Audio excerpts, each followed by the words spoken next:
مفتی عبدالرحمن عابد، Islamic scholar.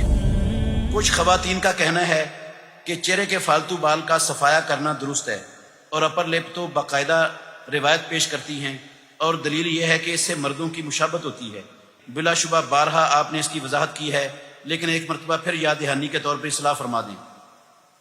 جی ہاں میری بہنوں، یہ بات یاد رکھیں، صحیح بخاری شریف کے اندر حدیث ہے، صحیح بخاری میں، یہ کسی کچی پکی روٹی کی بات نہیں ہے۔ صحیح بخاری میں قرآن مجید کے بعد سب سے صحیح ترین کتاب مسلمان امت کی دنیا میں، صحیح بخاری میں رسول اللہ کے لفظ ہیں سچے سچے، لعن اللہ النام سات والمتنم سات، اللہ رب العالمین کی لعنت اور پھٹکار ہے ان عورتوں پر جو اپنے چہرے سے بال اکھڑواتی ہیں یا اپنے چہرے سے بال اکھاڑتی ہیں۔ اکھاڑنے والی اور اکھڑوانے والی دونوں پر اللہ کی لعنت اور پھٹکار ہے، مدینے والے امام نے کہا۔ عربی زبان میں نمس، نون میم سواد، نمس عربی ڈکشنری کے اندر کہتے ہیں چہرے کے کسی بھی حصے سے بال اکھاڑنے کو۔ جو چہرے کے یہ اپر لپ جو ہیں، یہ اپر لپ یا یہ ابرو ہیں، یا جو ناک کے اوپر والی ہڈی میں دونوں ابروں کے درمیان بال ہیں، یہ چہرے میں آتے ہیں کہ نہیں آتے؟ یہ چہرے کے بال ہیں، اور چہرے کے بال اکھاڑنے والوں پر مدینے والے امام لعنت فرما رہے ہیں۔ اور جس کام پر لعنت ہو وہ کام حلال ہو سکتا ہے مسلمان کے لیے؟ جس پر اللہ کی لعنت ہو، رسول اللہ کی لعنت ہو، اس کام کی اسلام گنجائش دے سکتا ہے اپنے ماننے والوں کو؟ یہ تو حرام ہے اور کبیرہ گناہ ہے۔ جس پر لعنت ہوتی ہے وہ کبیرہ گناہ ہوتا ہے۔ باقی رہی یہ بات کہ یہ مردوں کی مشابہت ہوتی ہے، یہ مردوں کی مشابہت نہیں ہے، یہ غلط ہے۔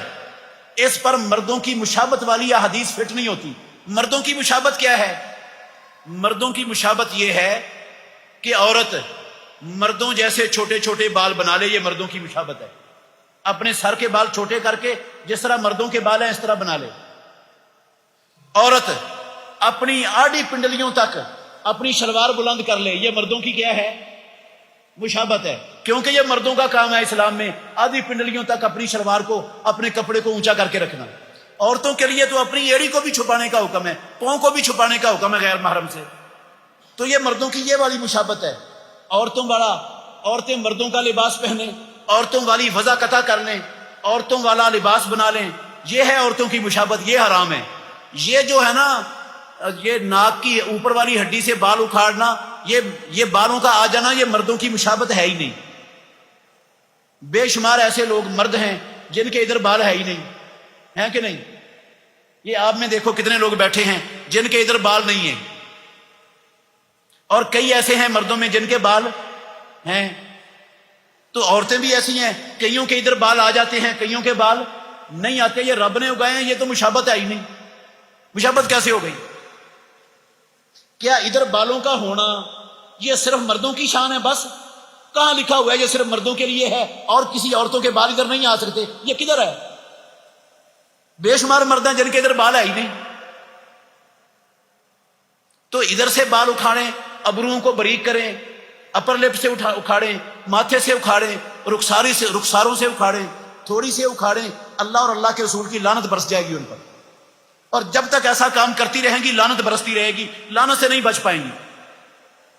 باقی اگر عورت کے چہرے پر مردوں جیسی مونچھیں اگائیں، مردوں جیسی داڑھی نکل آئے، سیاہ لمبی اور گھنی کالے سیاہ بال مردوں جیسے آ جائیں، تو ایسی اگر صورت بن جائے، یہ غیر فطری کام ہوا ہے، یہ کام فطرت کے خلاف ہوا ہے۔ مردوں جیسی داڑھی عورت کے چہرے پر آنا، مردوں جیسی مونچھیں عورت کے چہرے پر آنا، یہ خلاف فطرت ہے، کیونکہ عورت کے چہرے پر مردوں جیسی داڑھی اور مونچھیں یہ فطرت نہیں ہے اللہ کی۔ تو جو کام خلاف فطرت ہو جائے اس کام کو بدلا جا سکتا ہے۔ اگر مردوں جیسی گھنی لمبی کالی سیاہ داڑھی ہو گئی ہے عورت کے چہرے پر، مونچھیں ہو گئی ہیں، ان کو وہ زائل کر سکتی ہے۔ ان کو زائل کرنے سے وہ اس حدیث کی زد میں نہیں آئے گی، وہ لعنت والی زد میں نہیں آئے گی۔ اگر مردوں جیسے سیاہ بال لمبے اور گھنے داڑھی اور مردوں جیسی مونچھیں ہو گئے، وہ ختم کر سکتی ہے۔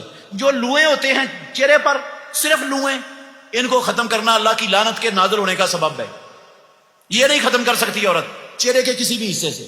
توبہ کرنی چاہیے عورتوں کو, اللہ سے معافی مانگنی چاہیے. اور یہ جو غیر فطری اگر کوئی عورت کا چہرہ بن گیا تو اس کو ختم کر دے. وہ یہ ایسے ہی ہے. انگلیاں اللہ نے انسان کے ہاتھ میں کتنی پیدا کی ہیں؟ 5. بسا اوقات یہ چیچی کے ساتھ ایک اور انگلی اگی ہوتی ہے. بسا اوقات بعض لوگوں کے 4-5 انگلیوں کے بجائے 7-8 انگلیاں ہوتی ہیں. 2 انگوٹھے ہوتے ہیں کئیوں کے, دیکھیں ہیں نا. یہ غیر فطری کام ہے. اگر وہ 2 انگوٹھوں کو کاٹ کر ایک کر دیں ختم, 2 چھوٹی انگلیوں کو کاٹ کر آپریشن کروا کے ایک کروا لیں, یہ جائز ہے کیونکہ یہ فطرت کے خلاف ہوا ہے. ایسا کروانا جائز ہے. لیکن جو فطرت کے مطابق ہے اس کو تبدیل کرنا جائز نہیں ہے. فطرت کو جب بدلیں گے, اللہ کی تخلیق کو بدلیں گے, پھر لعنت آ جائے. بہترین صدقہ جاریہ حاصل کرنے کے لیے اس ویڈیو کو لائک, کمنٹ اور شیئر کرنا مت بھولیں.